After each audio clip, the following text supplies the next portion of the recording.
ঢাকা ১৭ নিজ নির্বাচনী আসনে জনসভায় বক্তব্য রাখবেন বিএনপির চেয়ারম্যান তারেক রহমান।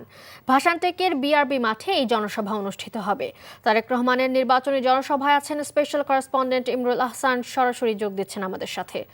ইমরুল, তারেক রহমান ঠিক কখন বক্তব্য শুরু করবেন এবং সেখানে ঠিক কতটুকু ভিড় জমেছে জানাবেন।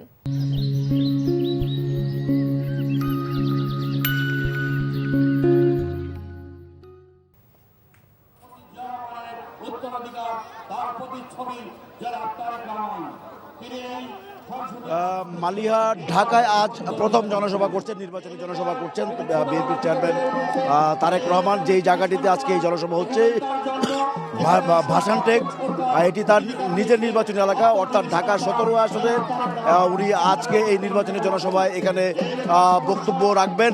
যেটি আপনি জানতে চেয়েছেন যে কখন বক্তব্য রাখবেন, আনুষ্ঠানিকভাবে এই জনসভাটি শুরু হওয়ার কথা সন্ধ্যা ৬টায়, এবং ধারণা করা হচ্ছে যে ৬:৩০টার দিকে বিএনপির চেয়ারম্যান তারেক রহমান এই ভাসানটেকের বিআরবি মাঠে এসে পৌঁছাবেন এবং ৭টা নাগাদ হয়তো বক্তব্য দিতে পারবেন, এরকম আমরা আভাস পেয়েছি। তবে ইতিমধ্যেই দেখতে পাচ্ছেন যে এখানে কিন্তু হাজার হাজার নেতাকর্মী ইতিমধ্যে উপস্থিত হয়েছেন এই বিআরবি মাঠে।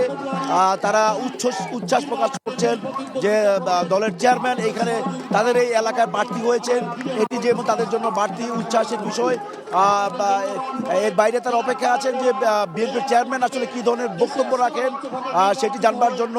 এই বিআরবি মাঠটি আসলে এখানে ইতিমধ্যেই মাঠের পাশে একটি গ্যালারি রয়েছে, দেখাচ্ছি গ্যালারি কিন্তু ইতিমধ্যেই পরিপূর্ণ হয়ে গিয়েছে এবং মাঠের উল্লেখযোগ্য অংশ ইতিমধ্যেই পরিপূর্ণ হয়ে গেছে নেতাকর্মী এবং সমর্থকদের উপস্থিতিতে। তবে মাঠের বাইরে আমরা কিছুক্ষণ আগে দেখেছি যে মাঠে যে পরিমাণ লোক আছে, মাঠের বাইরে বিভিন্ন রাস্তায় আমরা দেখেছি যে এর চেয়ে কয়েক গুণ কর্মী সমর্থকরা উপস্থিত সেখানে হয়েছেন। তো আরও ঘণ্টাখানিক পর আনুষ্ঠানিকভাবে এই আজকের এই নির্বাচনী জনসভাটি শুরু হচ্ছে। গতকাল সিলেট থেকে এই নির্বাচনী প্রচার শুরু করেছেন তারেক রহমান। গতকাল ৭টি জেলায় ৭টি সমাবেশ তিনি করেছেন। সিলেট থেকে শুরু করে নারায়ণগঞ্জের ভুলতায় এসে তিনি সবশেষ জনসভাটি করেন এবং সেটি আসতে আসলে ভোর রাত হয়ে গিয়েছিল। সে কারণে এই জনসভাটির নির্ধারিত সময় ছিল দুপুর ২:৩০টা, যেহেতু ওনার আসতে আসতে সকাল হয়ে গিয়েছে আজ, সেই কারণে এই জনসভাটির সময় পরিবর্তন করে সন্ধ্যা ৭টায় নিয়ে আসা হয়েছে এবং আগামীকাল তার চট্টগ্রামে যাওয়ার কথা। পরশুদিন চট্টগ্রাম থেকে চট্টগ্রাম, ফেনী, নোয়াখালী অঞ্চল এবং কুমিল্লা অঞ্চলে তার বেশ কয়েকটি জনসভায় উনি বক্তব্য রাখবেন আগামী ২৫ তারিখ। আগামীকাল সন্ধ্যায় দলের তরফ থেকে জানানো হয়েছে যে আগামীকাল সন্ধ্যায় উনি আকাশপথে চিটাগংয়ে যাবেন। এছাড়া আগামীকাল তার ছোট ভাই আরাফাত রহমান কোকোর মৃত্যুবার্ষিক, সে উপলক্ষে হয়তো ঢাকায় কিছু কর্মসূচিতে উনি অংশ নেবেন। সকালে হয়তো উনি তার কবর জিয়ারত করতে যাবেন। এছাড়া দোয়া মাহফিল আমাদের কাছে এখনও সূচিটি আসেনি।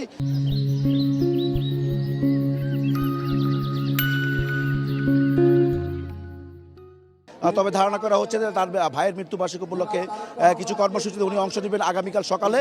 তারপরে সন্ধ্যার পরে উনি চিটাগংয়ে যাবেন। যেই প্রোগ্রামটি আসলে আগামী পরশুদিন হবে, চিটাগং থেকে শুরু করে উনি আগামী পরশুদিন নারায়ণগঞ্জের সোনারগাঁয়ে সর্বশেষ সমাবেশে বক্তব্য রাখবেন। তো এই বিআরবি মাঠের যে জনসভাটি ইতিমধ্যে এখানে মাঠ কিন্তু প্রায় কানায় কানায় পূর্ণ হয়ে গিয়েছে। সবাই অপেক্ষা আছেন তারেক রহমান কখন আসবেন এবং তাদের উদ্দেশ্যে কী ধরনের বক্তব্য রাখবেন। ধারণা করা হচ্ছে যে বিএনপির চেয়ারম্যান ওনার যে নতুন বাংলাদেশ গড়ার যে পরিকল্পনা উনি তুলে ধরছেন, গতকাল বিভিন্ন নির্বাচনী জনসভায় যে বক্তব্য রেখেছেন সেই একই ধরনের বক্তব্য রাখতে পারেন। ঢাকাবাসীর জন্য উনি কী ধরনের প্রতিশ্রুতি দেন, যেহেতু উনি এই ঢাকা ১৭ আসনে প্রার্থী হয়েছেন, সেই বক্তব্য শোনার জন্য বিশেষভাবে অধীর আগ্রহী রয়েছেন এই ভাসানটেকের মানুষ। মালিয়া, জানছিলাম তারেক রহমানের নির্বাচনী জনসভার খবর।